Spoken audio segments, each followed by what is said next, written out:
All right students, now it's time to learn about different types of banks. ठीक है, तो different types of banks को study करने वाले हैं। सब छोड़ दो, कॉपी पेन लिखना बंद करो, सिर्फ सुनेंगे। ठीक है, कृतिका बेटा डोर क्लोज कर दो। So let's start with different types of banks.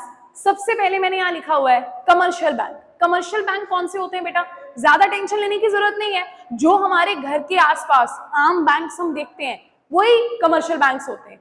Commercial banks को कौन रेगुलेट करता है? एक कानून बना हुआ है, इंडियन बैंकिंग रेगुलेशन एक्ट 1949। इसके तहत सारे बैंक्स जो हैं इसी के बनाए गए कानून के द्वारा ही ऑपरेट करते हैं। ठीक है, दूसरी बात हमें क्या समझनी है, कमर्शियल बैंक्स कौन से बैंक्स होते हैं? जो मनी एक्सेप्ट करते हैं for the purpose of lending. ये तो बात तय है कि कमर्शियल बैंक्स आगे उधार कैसे देते हैं। हम लोग हो गए, जैसे 100 लोग हैं लुधियाना शहर में, मान लो 100 लोग हैं, एग्जाम्पल है। ठीक है, वो 100 लोग अब जाकर बैंक के पास क्या जमा कराएंगे? पैसे। अब उनमें से मान लीजिए 20-25 लोग आ गए जिन्हें लोन की जरूरत है, तो बैंक क्या करेगा? उन्हीं सेविंग्स के थ्रू जो पैसे आए हुए हैं उन्हीं के थ्रू आगे क्या दे देगा? उनको लोन दे देगा। क्योंकि बैंक्स को ये बात बहुत सालों के एक्सपीरियंस से पता है कि जो सेविंग्स अकाउंट वाले होते हैं वो एक वक्त पर आकर अपना सारा पैसा विड्रॉ नहीं करते, वो छोटी छोटी अमाउंट्स विड्रॉ करके लेकर जाते हैं। ठीक है, तो कमर्शियल बैंक्स कौन से होते हैं? Which accept money for the purpose of lending. और ये किसके द्वारा रेगुलेट किए जाते हैं? इंडियन बैंकिंग रेगुलेशन एक्ट 1949 द्वारा। और कितने प्रकार के होते हैं कमर्शियल बैंक? 2 टाइप्स के होते हैं। पब्लिक बैंक्स हैं हमारे पास और प्राइवेट बैंक्स हैं। पब्लिक बैंक्स आसान भाषा में सरकारी बैंक्स, जिनके मेजर शेयर्स या मेजर स्टेक्स किसने लिए होते हैं? सरकार ने लिए होते हैं। मैंने यहाँ एग्जाम्पल भी लिखी है आपके पास, एसबीआई, पीएनबी, तो आपको पेपर में एमसीक्यू में भी आ सकता है। एसबीआई कौन सा बैंक है? एसबीआई एक पब्लिक बैंक है। ठीक है, SBI state bank of India, PNB Punjab national bank, ये दोनों ही बैंक सरकारी बैंक कहलाए जाएंगे। प्राइवेट बैंक्स होते हैं which are owned, managed and controlled by private individuals. इनके एग्जांपल्स हैं एचडीएफसी, आईसीआईसीआई, कोटक महिंद्रा, ये सारी, बजाज फाइनेंस, ये सारी एग्जांपल्स किसकी हैं? प्राइवेट बैंक्स की। यहां तक अगर आपको क्लियर है तो मैं अगले टाइप के बैंक पर जाऊं। तो एक बैंक तो जी कमर्शियल बैंक है जो कि रेगुलेट किया जाता है इंडियन बैंकिंग क्या था? सही बोला था ना? इंडियन बैंकिंग रेगुलेशन एक्ट 1949 द्वारा। और कमर्शियल बैंक्स कौन से होते हैं? Which accept money for the purpose of lending. They are of 2 types, public and private. Public की एग्जांपल बोल दो जल्दी से, एसबीआई, पीएनबी। प्राइवेट की एग्जांपल बोल दो, एचडीएफसी, आईसीआईसीआई। तो चलते हैं अगले टाइप के बैंक की तरफ जो कि है कोऑपरेटिव बैंक्स। कुछ कुछ तो सुना सुना लग रहा है ये, क्योंकि हम ऑलरेडी सेकंड चैप्टर में कर चुके हैं कोऑपरेटिव सोसाइटी के अंडर बैंकिंग कोऑपरेटिव सोसाइटी। याद आ गया? जिन्होंने सेकंड चैप्टर मेरे पास किया है उनको याद होगा।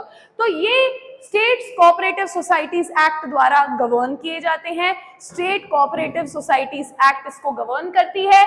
इसमें चीप रेट पे क्रेडिट मिलता है, लेकिन किसको मिलता है? केवल और केवल इनके मेंबर्स को।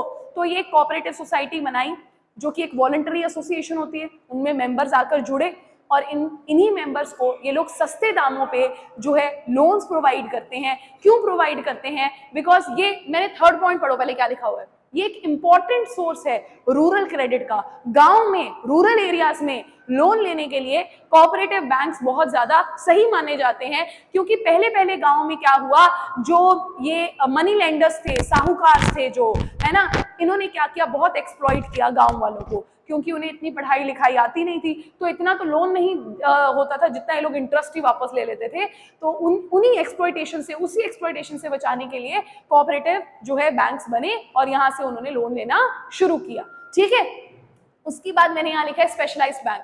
देखो नाम से क्लियर हो रहा है, ये स्पेशलाइज्ड बैंक कोई आम बैंक नहीं होने वाला है। ये सिर्फ एक ही चीज आपको जो है प्रोवाइड करेगा। ये एक यूनिक, एक स्पेसिफिक नीड को पूरा करने के लिए बनाया गया बैंक है। जैसे अगर आप एक इंपोर्टर या एक्सपोर्टर हैं तो आपके लिए एक बैंक है, इंपोर्ट एक्सपोर्ट बैंक। अगर आपको फॉरेन एक्सचेंज चाहिए तो आप वो फॉरेन एक्सचेंज बैंक से ले सकते हो। अगर आपको डेवलपमेंट बैंक नाम से क्लियर हो रहा है, ये जरूर डेवलपमेंट वाली इंडस्ट्रीज के लिए होगा।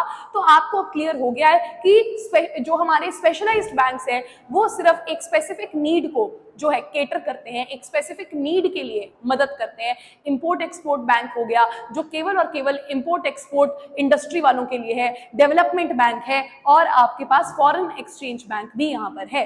And last but not the least हमारे पास है सेंट्रल बैंक। बेटा सेंट्रल बैंक ये एंड में आया है, ठीक है, लेकिन ये सबसे इंपॉर्टेंट है। क्यों? क्योंकि पूरे भारत देश में सिर्फ एक ही बैंक है जो सेंट्रल बैंक है, वो है आरबीआई। तो आरबीआई करता क्या है? पहली लाइन में लिखा हुआ है मैंने, आरबीआई सुपरवाइज करता है, आरबीआई रेगुलेट करता है, कंट्रोल करता है हमारे देश के हर कमर्शियल बैंक की एक्टिविटी को। ये एक गवर्नमेंट बैंकर की तरह भी एक्ट करता है, यानी कि अगर सरकार को कभी पैसे की जरूरत पड़ी तो सरकार किसके पास जाएगी? आरबीआई के पास जाएगी। और आरबीआई हमारे देश का क्या है?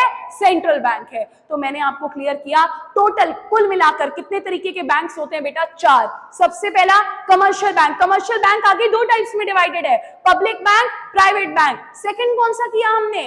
कोऑपरेटिव, हाँ जी, cooperative bank. Third specialised bank और last central bank. I hope all these banks are clear to you. So